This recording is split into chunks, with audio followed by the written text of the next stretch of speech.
Hello, faith leaders, and welcome to Breaktime. Today's proverb is 29:6. Evildoers are snared by their own sin, but the righteous shout for joy and are glad. Why are the righteous shouting for joy and are glad? Because the weight of sin is not holding them down. They've been set free from the power of sin in their life. As a matter of fact, sin was destroyed on the cross. And so people who are righteous have been imputed with that. Christ has given you his rightness that lives within you. And as a result of that, you can be glad.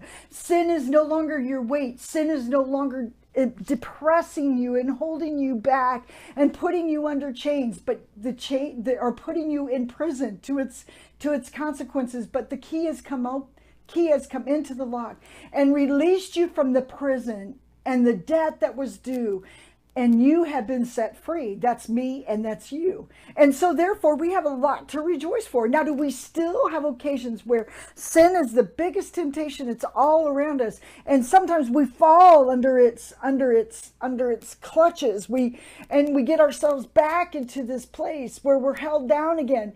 And then you can relate to those who have resorted to evil because you've practiced it. And so God comes in at those moments. But the greatest thing that you can do is, if you're in that moment, and I'm seeing that some of you may be captured by the power of sin in your life, the greatest thing that you can do is call out right there. Don't try to clean yourself up. Don't try to make yourself look good. Call out in your place where you are.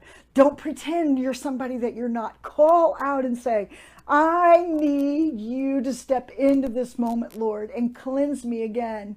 Release me from the prison that I went back into, even though my debt, that's not who I am. But I went back in there thinking I could find myself again. And it was too enticing, and so you participated in it. He's let you out, but call out in those moments when you feel sin trying to push you down again and trying to steal you of your joy, trying to take away the pleasures of life. And it does it in all sorts of ways. But Christians, call out and say, rescue me, if that's where you're at. If you're not in that place, you have a lot of reasons to rejoice and be glad. Be glad. This is the day that the Lord has made.